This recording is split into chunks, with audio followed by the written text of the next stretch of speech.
तो प्यारे बच्चों, आज हम दूसरा अध्याय शुरू करेंगे जिसका नाम है क्या हमारे आसपास के पदार्थ शुद्ध हैं। तो अभी तक हमने पदार्थ के बारे में बहुत कुछ पढ़ लिया है, उसको थोड़ा सा रिवाइज करने का प्रयास करते हैं। पदार्थ पदार्थ के बारे में हम जानते हैं कि वह छोटे छोटे कणों से मिलकर बने होते हैं।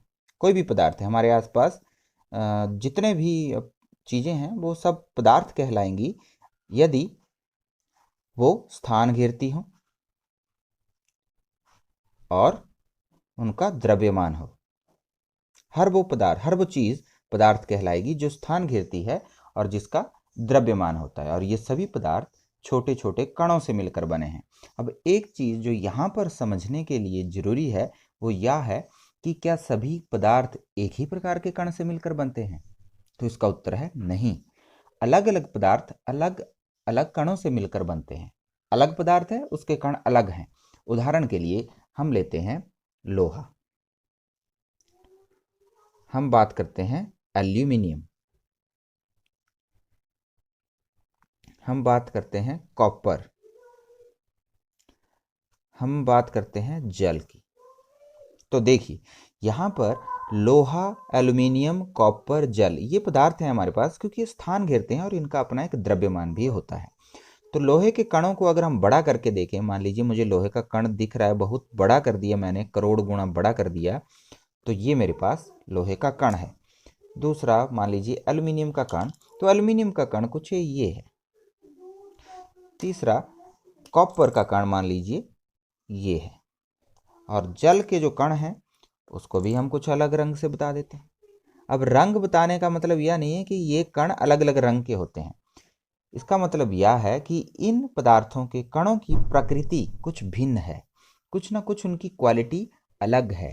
वो हम अगले चैप्टर में पढ़ने का प्रयास करेंगे, लेकिन अभी के लिए हम इतना मान लेते हैं कि जो भी पदार्थ हम हमारे आसपास हैं वो अलग अलग कणों के हो सकते हैं, उनके कण अलग अलग हैं अगर वो कण पदार्थ अलग किसी चीज़ से बना है।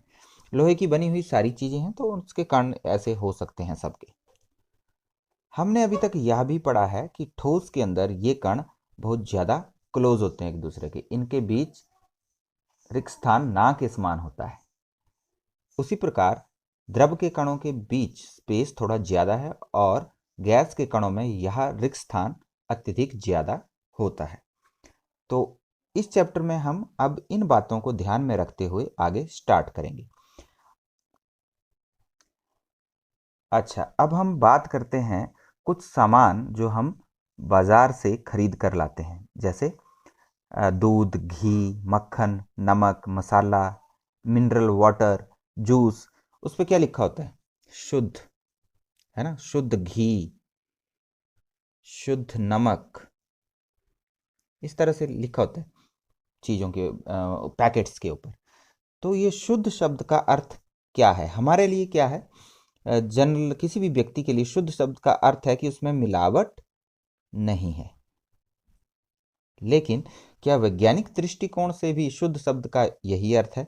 तो आइए वैज्ञानिक दृष्टिकोण से हम जानने का प्रयास करते हैं। वैज्ञानिक दृष्टिकोण में शुद्ध शब्द का अर्थ होता है कि कोई पदार्थ एक ही प्रकार के कणों से बना है। तो एक ही प्रकार के कणों से मिलकर जब कोई पदार्थ बनता है तो हम कहते हैं कि वो पदार्थ शुद्ध है। अगर उसमें दो या दो से अधिक प्रकार के कण हैं, मान लीजिए अगर दो या अधिक प्रकार के कण हो जाते हैं किसी पदार्थ में, तो उस केस में उस पदार्थ को शुद्ध ना कहकर उसे हम कहेंगे कि वह मिश्रण है। क्या है? मिश्रण। तो मिश्रण होता है कि जिसमें दो या दो से अधिक प्रकार के कण जब मिल जाएं, तो अन्यथा वह पदार्थ क्या कहलाएगा? शुद्ध, जब उसमें सभी कण एक ही प्रकार के होते हैं। तो यहाँ पर ये सभी पदार्थ जो हम लाए थे जिन पर शुद्ध लिखा हुआ है, घी, नमक, तो ये घी, नमक एक किसी व्यक्ति के लिए शुद्ध हो सकते हैं लेकिन वैज्ञानिक दृष्टिकोण से नहीं, क्योंकि घी, नमक, दूध, जितनी भी चीजें हम दुकान से ले आए थे उनमें दो या दो से अधिक प्रकार के कण थे। नमक में हम लेते हैं, ये नमक के कण हैं, NaCl से बने होते हैं, NaCl कण है ये, लेकिन उसमें आयोडीन भी मिली हुई है, तो आयोडीन के कण भी उसमें हैं। तो अब देखिए, ये नमक दो प्रकार के कणों से बना है, हो सकता है और भी कोई कण हो, तो इसलिए वैज्ञानिक दृष्टिकोण में नमक शुद्ध नहीं है। घी की बात करें, दूध की बात करें, मक्खन की बात करें, तो इसमें वसा, प्रोटीन, कार्बोहाइड्रेट, ये सब चीज़ें हैं, इन सब चीज़ों के कण हैं, तो दो से अधिक प्रकार के कण इनमें आ जाते हैं। तो वैज्ञानिक दृष्टिकोण में घी, दूध, दही, ये सब शुद्ध नहीं कहलाएंगे, ये मिश्रण कहलाएंगे। सारी चीज़ें ये मिश्रण है जो अभी तक मैंने आपको बताई, क्योंकि इसमें दो या अधिक प्रकार के कण हैं। तो शुद्ध पदार्थ क्या है? वो पदार्थ जो एक ही प्रकार के कण से बने होते हैं। ऐसे पदार्थ हैं तत्व एवं यौगिक।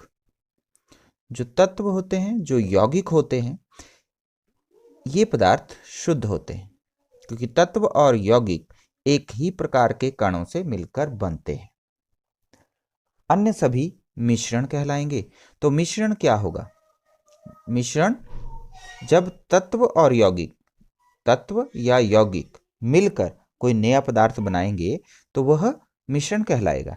तो हम कह सकते हैं कि मिश्रण दो या दो से अधिक शुद्ध तत्व या यौगिकों से मिलकर बना होता है। तो हम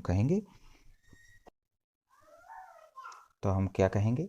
मिश्रण दो या अधिक शुद्ध तत्वों या यौगिकों से मिलकर बना होता है। ये मिश्रण की परिभाषा हम कह सकते हैं, जिसमें हमारे पास आ जाता है दूध, दूध के बाद मिनरल वाटर, मिनरल जल, घी, नमक, आयोडाइज्ड नमक होता है, नमक, ये सब पदार्थ मिश्रण कहलाएंगे। तो हम बात कर रहे हैं मिश्रण की। तो मिश्रण क्या है? मिश्रण है जैसे जिसमें दो या दो से अधिक कण होते हैं। जैसे हमने जल में नमक घोल दिया। अब हम बात करेंगे नमक और जल के कणों की। नमक के कण NaCl से बने हैं। तो नमक के कण NaCl से बने होते हैं, तो अपने आप में यह शुद्ध है। लेकिन जो हम दुकान से ला रहे हैं उसमें हम आयोडीन मिला देते हैं, तो वो शुद्ध नहीं रह जाता, मिश्रण हो जाता है। लेकिन जो हम नमक समुद्र से ला रहे हैं निकाल कर, वो है NaCl, तो वो अपने आप में शुद्ध है। जल के कण है H2O, तो ये कण अपने आप में शुद्ध हैं, ये कण अपने आप में शुद्ध हैं। जब ये दो शुद्ध कण आपस में मिल गए तो ये नमक का घोल बन गया, नमक का घोल। अब यह नमक का घोल एक मिश्रण है। इसमें दो या दो से अधिक शुद्ध पदार्थ हैं, और ये दो शुद्ध पदार्थ हम अलग भी कर सकते हैं भौतिक विधि द्वारा इनको पृथक कर सकते हैं, हम पृथक कर सकते हैं। ठीक है, तो अब ये कहा जाएगा मिश्रण नमक का घोल। अगर हम जल और नमक में बात करें तो इसमें हाइड्रोजन है, ऑक्सीजन है, तो ये क्यों शुद्ध कह रहे हैं? इसमें सोडियम और क्लोरीन है, इसको भी शुद्ध कह रहे हैं, ये क्यों मिश्रण नहीं हुआ? इसमें हालांकि सोडियम है, क्लोरीन है, इसमें हाइड्रोजन है और ऑक्सीजन है। इसको हम मिश्रण इसलिए नहीं कह रहे हैं क्योंकि सोडियम और क्लोरीन को भौतिक विधि द्वारा इसके रासायनिक अवयवों में पृथक नहीं कर सकते। तो ये जल शुद्ध है आपस में, ये भी शुद्ध है आपस में। जब दो शुद्ध पदार्थ मिल गए तो मिश्रण बन गया हमारे पास। ठीक है, अभी जल की बात करेंगे। जल भी हमारे पास एक आसुत जल है और एक मिनरल जल है। तो आसुत जल है जिसमें सिर्फ H2O है, और मिनरल जल में H2O के साथ कुछ मिनरल्स भी हैं, जैसे कैल्शियम हो गया, मैंगनीज हो गया, मैग्नीशियम, कुछ इस तरह के, जिंक हो गया। तो कुछ मिनरल्स हैं जल के अंदर, तब हम कहेंगे मिनरल जल है। तो ये मिनरल जल के अंदर हाइड्रोजन के कणों के साथ साथ कैल्शियम, मैग्नीशियम, इस तरह खनिज के कण भी हैं। तो मिनरल जल एक मिश्रण है, ना कि शुद्ध पदार्थ है। लेकिन जो आसुत जल है उसमें सिर्फ H2O ही होता है, और H2O को हम भौतिक विधि द्वारा अलग नहीं कर सकते इसके रासायनिक अवयवों में। तो ये कण एक ही प्रकार के हैं सारे। तो अशुद्ध जल शुद्ध है और मिनरल जल मिश्रण है, ये मिश्रण है, और अशुद्ध जल जो है वो शुद्ध है। तो ये आपने ध्यान रखना है। तो इस प्रकार हम मिश्रण के बारे में समझ गए।